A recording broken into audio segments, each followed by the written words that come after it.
invite for the invocation song, the Saraswati Vandana and the lighting of the lamp to formally inaugurate this 5th World PetroCoal Congress.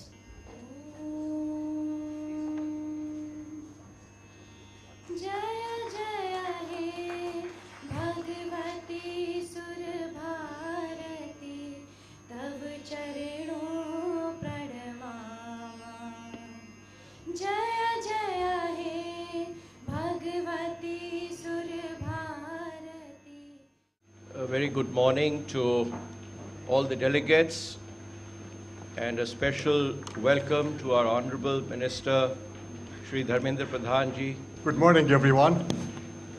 Honorable Minister, my distinguished fellow panelists, it's my pleasure to be here today. I've had the chance to visit India now over 25 years and observe all the changes closely. So I would like to share with you some thoughts about the global market and a few minutes about what it means for India. Honorable Minister of Petroleum and Natural Gas, my other dignitaries on dais, friends, I'll be very brief about the subject and would cater to basically things which relate to our country. Honorable Minister for Petroleum and Natural Gas, Shri Dharmendra Pradhan ji, Shri Anil Rajdhan, Dr. Fesharki, Mr. G.C. Chaturvedi. Can we please have the release of the background paper by the EMPI Institute?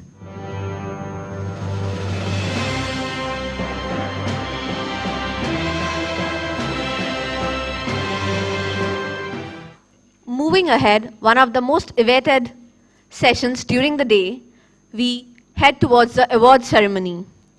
The annual Energy and Environment Foundation Global Excellence Awards. To start off in petroleum sector, Mr. M.A. Pathan, former chairman, Indian Oil Corporation Limited. Mr. Pathan has 4 decades of diverse experience in the oil industry. He served at PetroCoal on a firm footing and joined Tata's as their group president director. He served as the chairman of Indian Oil Corporation Limited during 1997 to 2002. Mr. Pathan served as the chairman of Tata Petroleum Limited and director of Cochin Shipyard Limited, Nagarjun Oil Corporation Limited, Infrastructure and Energy Services Limited, Bharat Heavy Electricals Limited. Mr. Pathan's leadership always focused on quality, speed and transparency.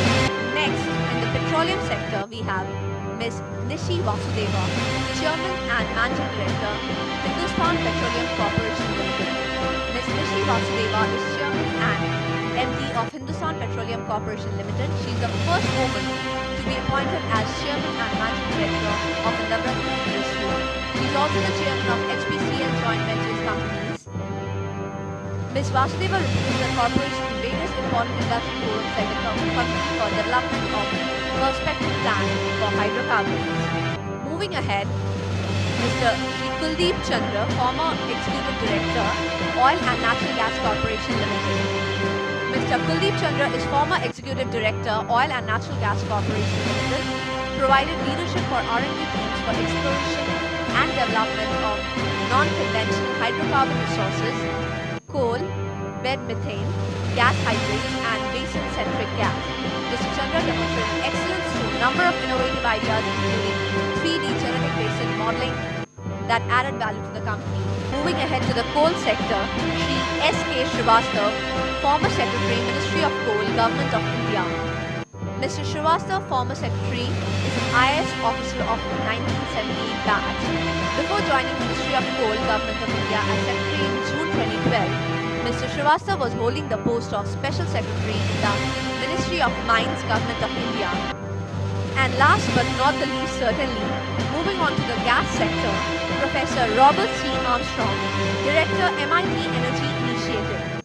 Professor Robert Armstrong is the Director of the MIT Energy Initiative and Chevron Professor of Chemical Engineering at the Massachusetts Institute of Technology. Professor Armstrong has received a number of awards including the AICHE Warren A. Lewis Award, the Professor Progress Award, the Bignum Medal from the Society of Rheology, the University of Wisconsin-Madison. Energy and Environment Foundation, in recognition of his excellent contribution in gas sector, confers upon him Mr. Dharmendra Pradhan, if you may please say a few words. Good morning, friends.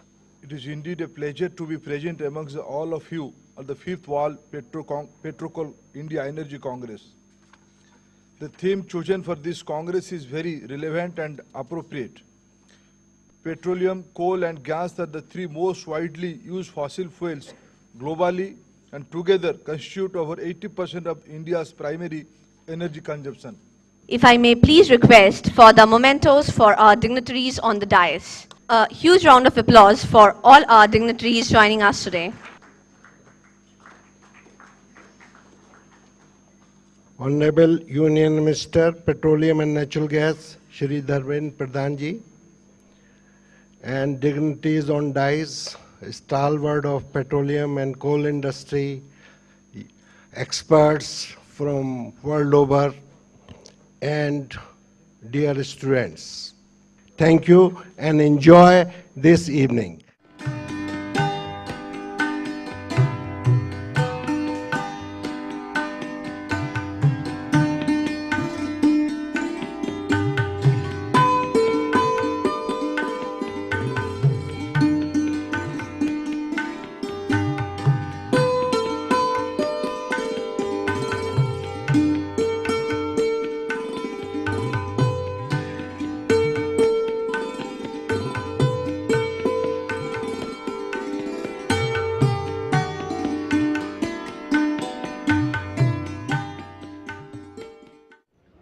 Today I attend 5th PetroCoal World Congress.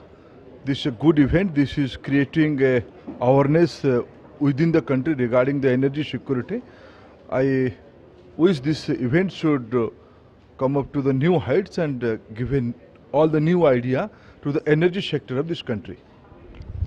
I think this Congress is to really bring about the best experiences that are being harnessed across the world for energy technologies, particularly for the petroleum, gas and coal sectors, to look at efficiencies, to look at some of the environmental issues, how they can be tackled, bring minds together and give some pertinent recommendations to governments, so that particularly in a developing country, what we need to do on energy issues, how to promote entrepreneurship, and how to make best use of the recent fall in energy prices. I'd like to compliment the organizers for their vision for integrated view of fossil fuels. For those established countries all over the world, there's always a portfolio effect. My talk upon just these two themes. Dr. Fisheraki in the morning spoke about something fundamental that has changed in oil and gas markets. When the whole world actually, we've been talking about disruptive technologies coming in solar, we've talked of graphene technologies developing which will make solar cells too cheap to meter. We're waiting for huge shifts in storage technologies. The disruption happened somewhere where it's expected. Of late, we have been talking very seriously about the renewable options. Solar has a very ambitious game plan, so is wind. But till those things come into the scenario in a proper manner, coal will have to carry the brunt of power capacity addition, story of the power capacity addition in the country. It's my pleasure to be with you today representing Peabody Energy in my role as President for India and Mongolia for Peabody Energy. As we heard this morning, I'm hoping this will fire up at some point. I'm encouraged by the number of thoughts that have been said before me in making sure that we have energy access to basically achieve the goals of both economic progress and protecting our environment. I'd like to begin with two very brief slides, just to summarize the importance of this issue. One is projected energy growth going out to mid-century, and the fuel mix in that projected growth pattern. Both projections out show that energy use will nearly double by mid-century, driven by population increase and by increased standard of living. I'm very honored to have been invited to participate in this conference. I think, as we've heard from many speakers this morning, energy issues are truly a global issue, and so they're not restricted to any particular country. And of course, major countries like India and China and the United States play an outsized role in understanding the resource potential and also on the demand side of energy resources. So it's important for a conference such as this to bring together people from various countries of the world and other energy sectors such as the coal, petroleum, and gas industries, where we can have this conversation about what are the challenges, the common challenges, and the particular challenges of specific countries or specific energy sectors, and what kind of new technologies we can work on to develop, or ideas that we can share with each other. And so really so far it's been a very successful conference, and I'm looking forward to hearing the rest of the speakers throughout the next 2 days. Thank you very much. I think this Congress comes timely for India, and I'm very grateful to the organizer to have invited our organization, which is the Energy Charter Secretariat located in Europe, in Brussels. We have invited India to be part of our organization, and I will take the opportunity to meet officials in the margin of this conference. And what I heard this morning is fitting exactly with what we aim to do for the energy sector. I have been learning about potential investment, a lot of investment. I've been learning about infrastructure. I've been learning about needs for all this investment for a country like India, who has urged potential demand in energy due to the size of and the dynamism of this country.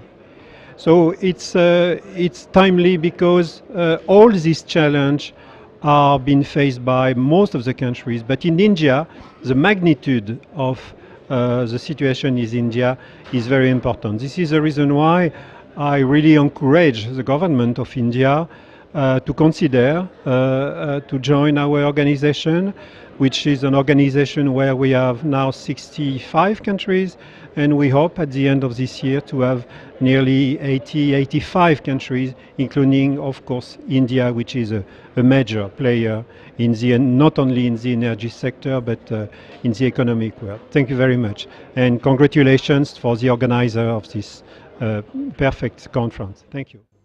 I will move on to the next session and start off the session with the great awards. The Energy and Environment Foundation Global HR Skill Development Award 2015 by our Honorable Chief Guest, Mr. Anand Kumar.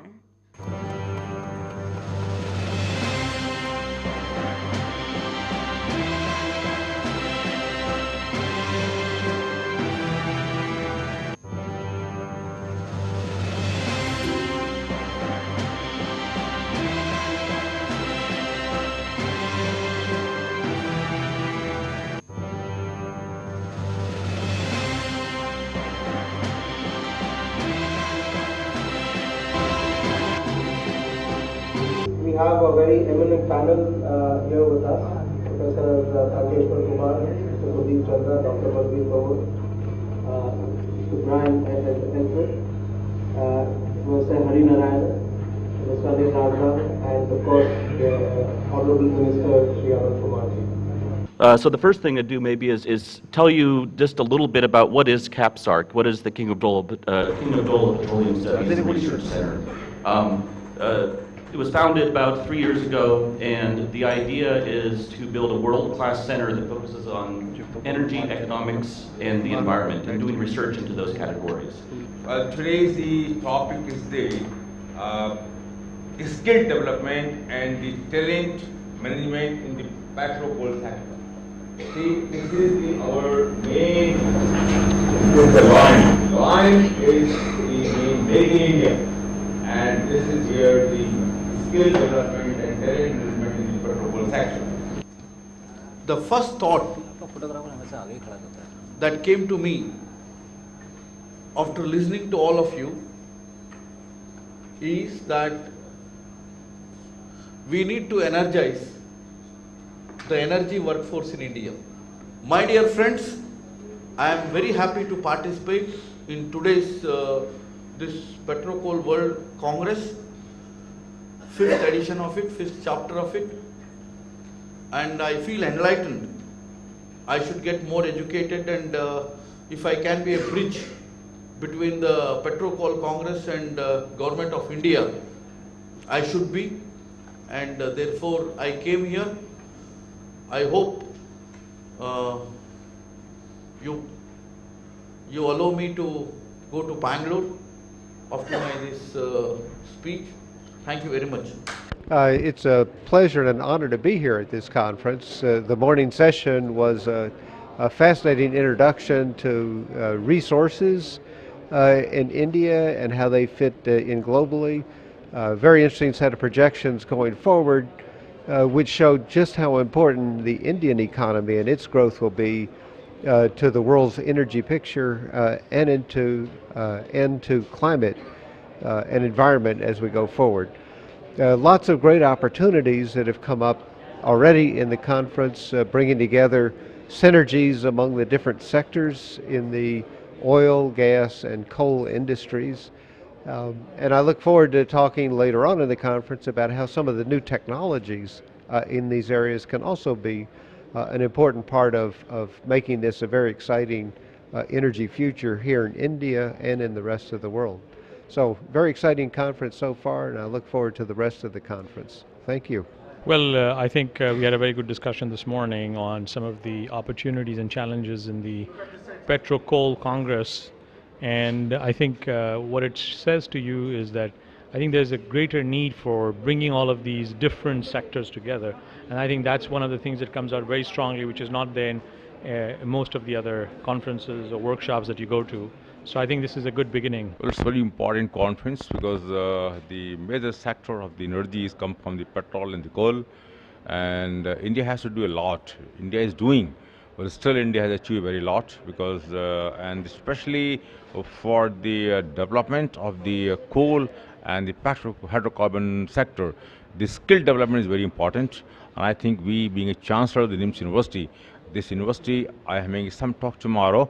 So a lot of skill development is needed as far as exploration is concerned, as far as finding out the project is concerned, as far as pipeline is concerned, refinery is concerned. So a lot of things are required, and then though by making the skill and modifying the skill, I think we can achieve a lot. And now India is the 10th country in the world in this program, and I think with this skill development in this sector, India may be 2nd, 3rd, 4th, 5th, and I think is all we should wish for this, that our skill development program should succeed. And NIMS University, I will tell you tomorrow, the NIMS University is doing a lot of work in skill development of the oil and petro gas and the coal sector. Thank you very much. Good morning, gentlemen. I welcome you all on the Clean Coal Technology and Connectivity Seminar. I request Dr. M. V. Narayanan to conduct the seminar in a manner that we all benefited by it. So, the detailed discussion, since we are already late, I am not in between the speakers yourself. Please, let's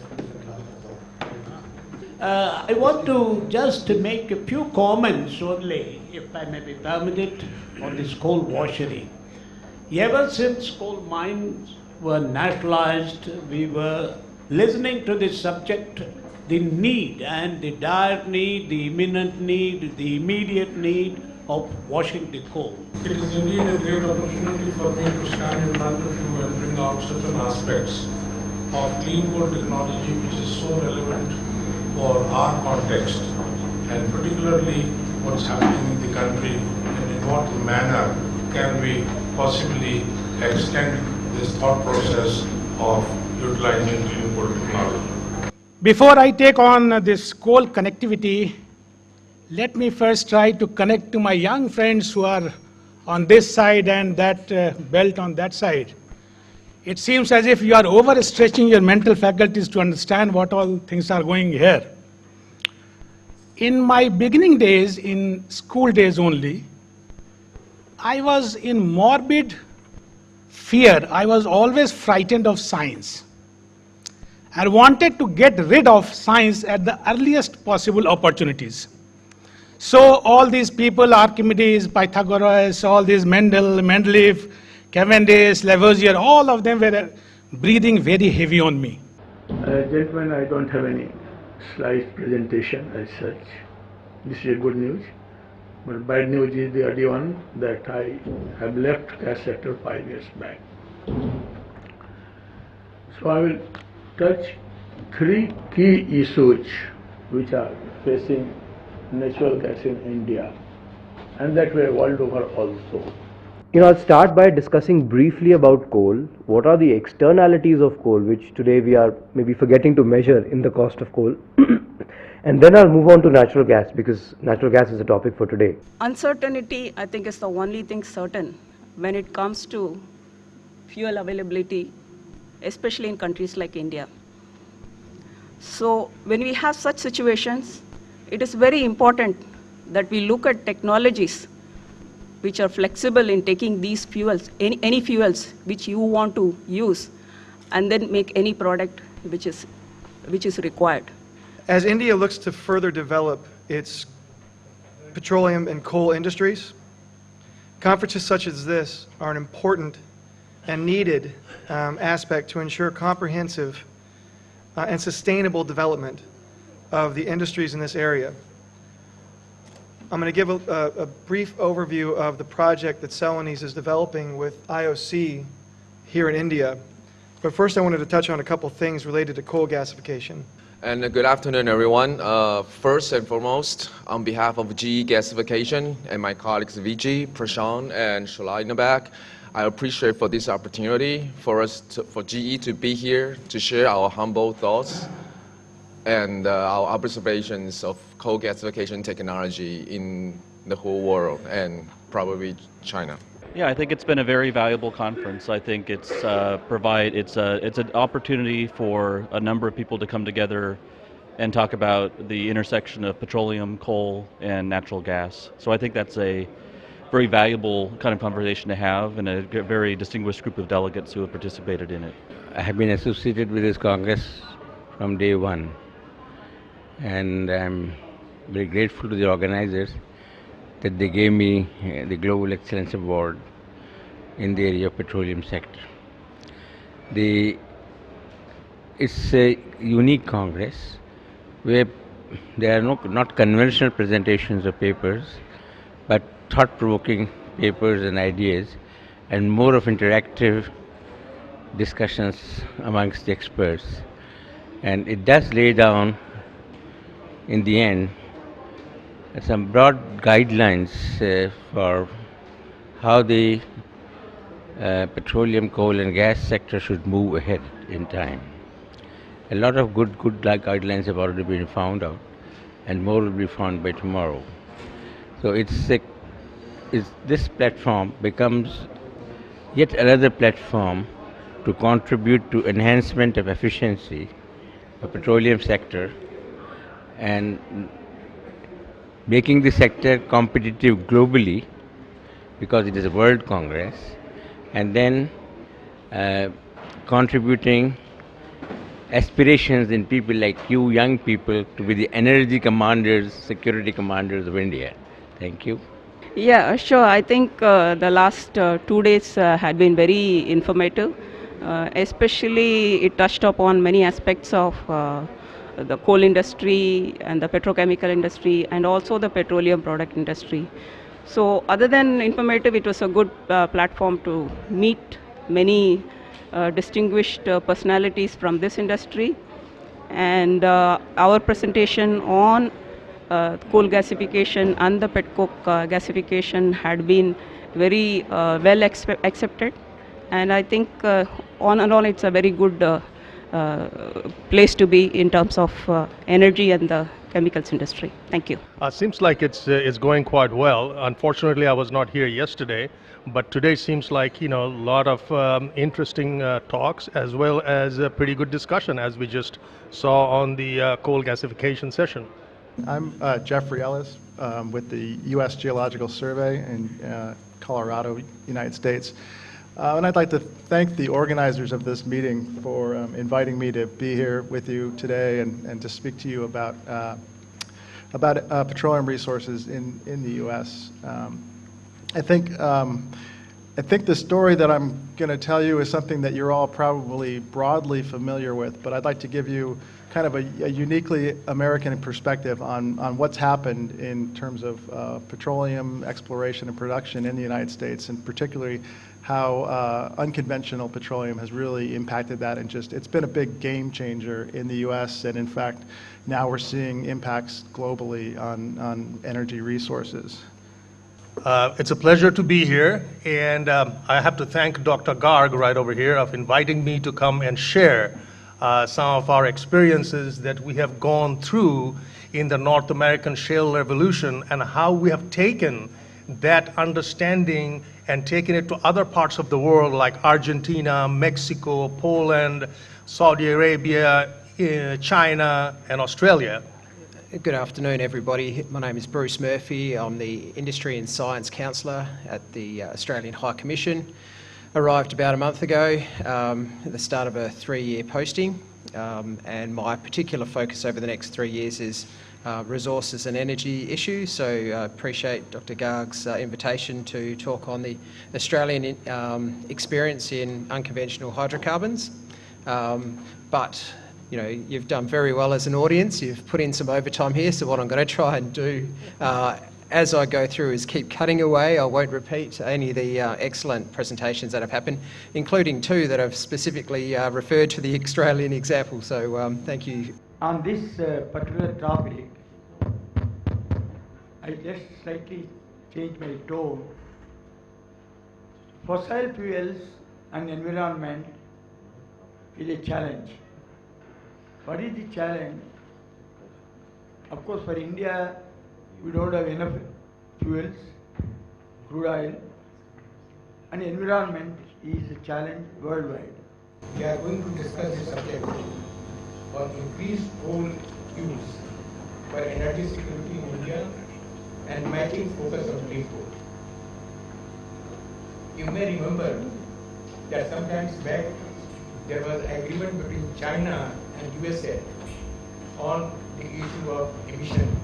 Thank you very much for this opportunity to chair the session.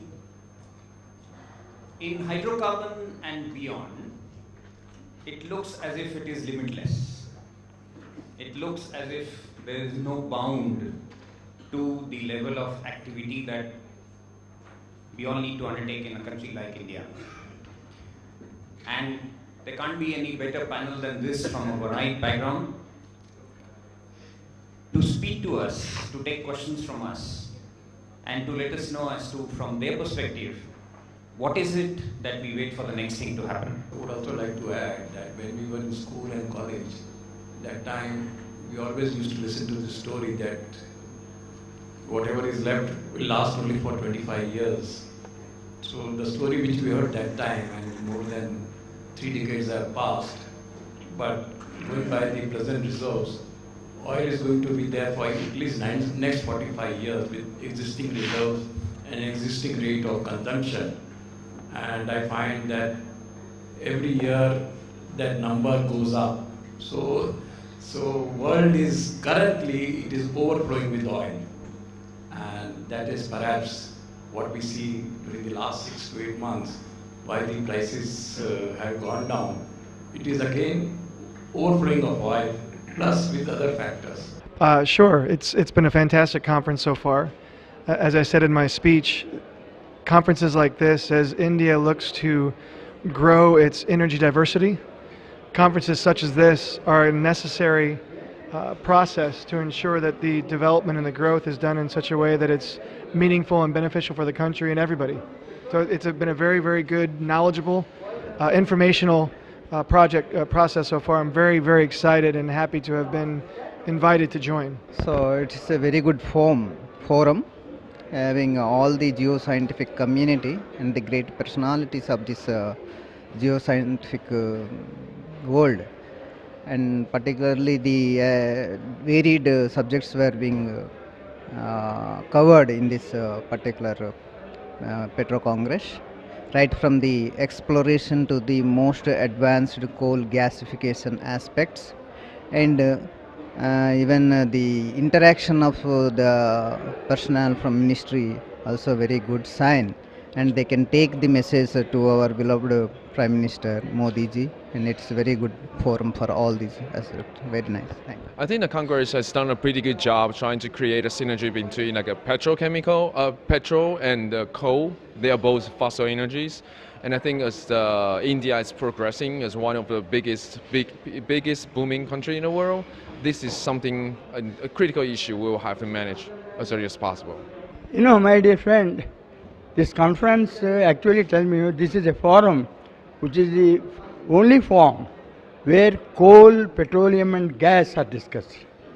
It is excellently being organized and doing very well. Yeah, some of the categorization of the various topics is very good, and they brought experts for each category. So it is really very illuminating and educative, and it will also inferences can be drawn, and that will be very good for future plans and policies which will be submitted to the government, and that I think that will be beneficial to overall for the country. On the whole, it's a very good seminar. Well, this is not the first PetroCoal I have attended, and every time I have attended, I have found that the interest and the technical content seems to be improving day by day. We are getting much more input from international speakers, international experts, and even great knowledge is being gathered by the Indian experts in this conference. It is an event that should be continued, and we hope that the declarations that we make and the conclusions that we draw we are able to send it across to government, and the government should can persuade or request them to give due attention, because the conclusions I have seen drawn in at least this conference are very vital for the growth of the sector, both petrol and for the petroleum sector as well as the coal sector. And most importantly, I think there is a terrific realization in terms of the environment issues and the fact that the way the countries have proceeded and the way the countries have solved their problems involve innovation, and that point has been overstressed, and it should ring a bell somewhere. Thank you very much. Thank you, Mr. Chairman, and dignitaries on dais, mentors, captains of industry sitting in front of me, dear students, my colleagues from ONGC and other organizations. This is for the first time I am standing first. So I need your blessing. In my life, I have never given the welcome address. Always the Thanksgiving. Moving ahead to the most interesting part of the session is the award distribution for Energy and Environment Foundation Global Awards for Safety, CSR and Clean India. These are the Energy and Environment Foundation Global Awards 2015. Can we please have Mr. S.K. Pathak from the organization to come up the dais and collect the Platinum Award for Safety.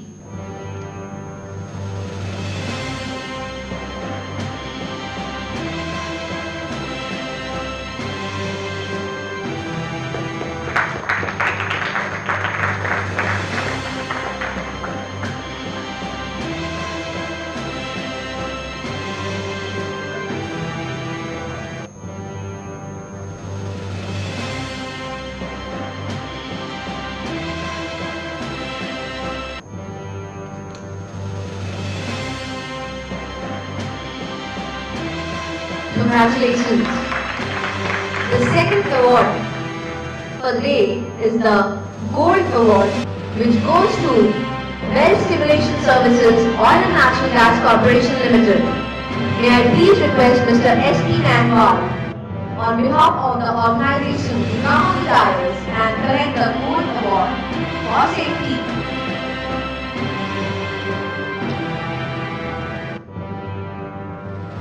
We are giving away the Energy and Environment Foundation Global Award 2015 for Safety, CSR and Clean India. A huge round of applause for the winner. We have one more Gold Award for the category of Safety, which goes to Silvasagar Assam Oil and Natural Gas Corporation. May I please request Mr. Vishwanath Mandal on behalf of the organization to please come on the dais and collect their award. The Gold Energy and Environment Foundation Global Award 2015 for Safety, which goes to Bhushan Steel Limited. Mr. Rahul Singh Gupta on behalf of the organization will be with us on the dais to collect the Platinum Award for Clean India for the Energy and Environment Foundation Global Awards 2015. A round of applause for the winners. This is the Platinum Award for Clean India for Corporate Health, Safety and Environment, Oil and Natural Gas Corporation. Mr. M.C. Das, on behalf of the organization, can please come to the dais to collect the Platinum Award for Clean India.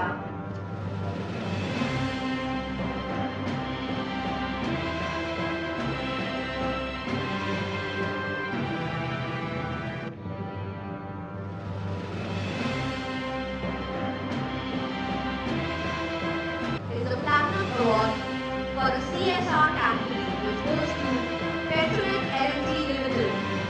Mr. A.K. Chopra, on behalf of PetroCoal Limited, can please come on the dais to collect the Platinum Award for the CSR category for the Energy and Environment Foundation Global Awards 2015. I thought I had done my bit in the morning. Anyway, all my eminent panelists on the panel, on the dais, all dignitaries of the dais, distinguished participants, ladies and gentlemen, good afternoon to all of you. This is my first opportunity of attending this World Petroleum Congress. Although I have been getting invitation in the past, but because of one reason or the other, I never had the privilege and pleasure of attending this, but I have been following the proceedings very, very closely. And I must compliment the organizers that this conference is going from strength to strength, and what they claim that this is probably the unique conference which talks about hydrocarbon industry or energy industry in a holistic manner, right from coal to petroleum and everything. Jawaharlal Nehru Technical University. There are 2 students, please come. Next university is MIT Pune. Please come, fast. Students, dynamic.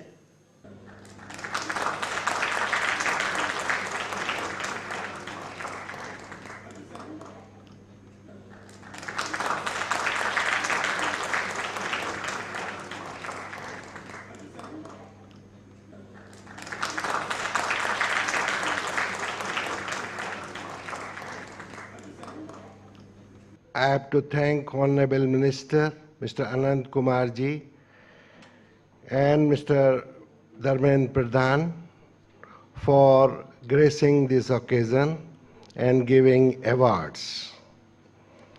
I have to thank Ministry of Petroleum and Natural Gas, Ministry of Coal, Ministry of Earth Sciences, Ministry of Science and Technology for their support.